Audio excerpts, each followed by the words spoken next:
Of that, if the gun had recently been fired, it would extinguish any remaining sparks inside of the gun, and it's also going to simply clean out the barrel and remove any debris that may be remaining within the gun. The next step is that Alex is taking over a black powder charge. It's been wrapped in aluminum foil.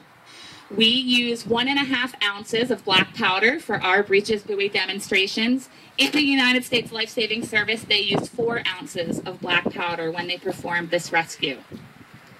So he's inserting that into the barrel of the gun, and then he's going to use that wooden rammer to basically push the charge back to the top of the gun, just below the vent, or that small area that sticks up with a hole that you'll see.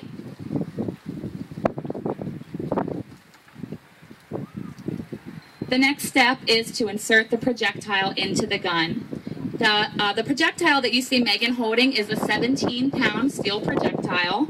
You'll notice it has an eye bolt at one end, and the rope will be tied through that eye bolt.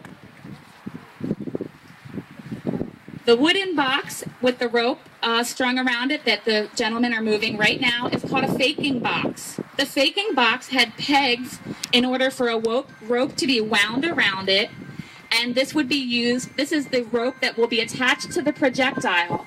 The purpose of the faking box is to prevent that rope from being tangled or caught up as the projectile is being shot out, so that it will uncoil neatly. So what they're doing is on the bottom of the box are the pegs that the rope has been wound around, and at this point they're simply pressing it off and removing those pegs so there will be no obstruction to the rope being able to uncoil.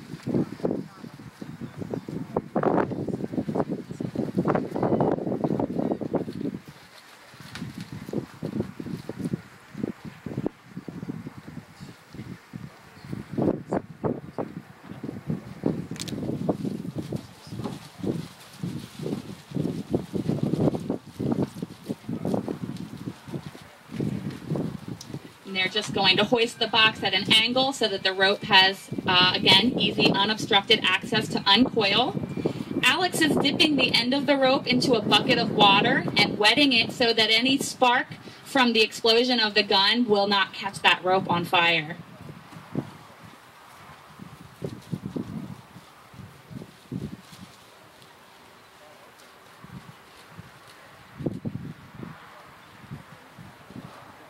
And they're just going to use a simple overhand knot to tie that rope onto the end of the projectile.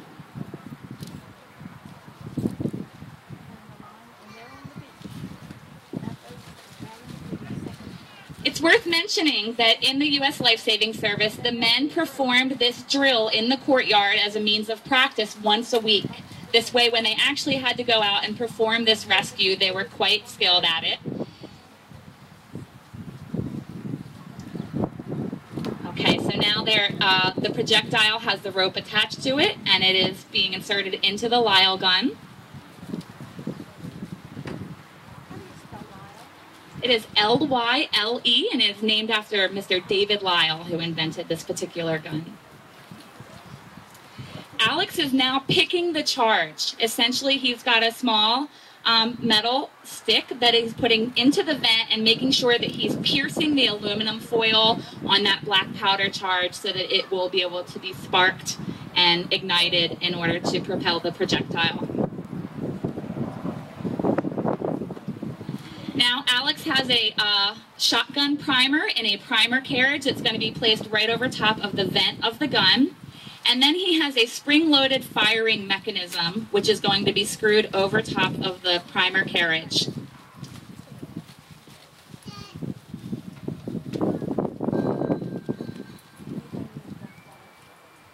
The final step before firing the cannon is to take a rope lanyard. He's going to attach one end to a tab, which when pulled will release the spring-loaded firing mechanism, striking the shotgun primer, igniting a spark, which will shoot the projectile.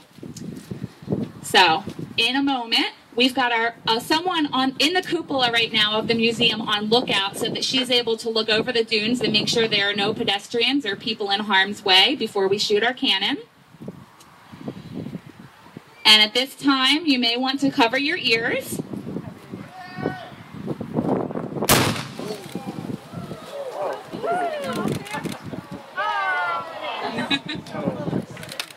It's like pumpkin chunking.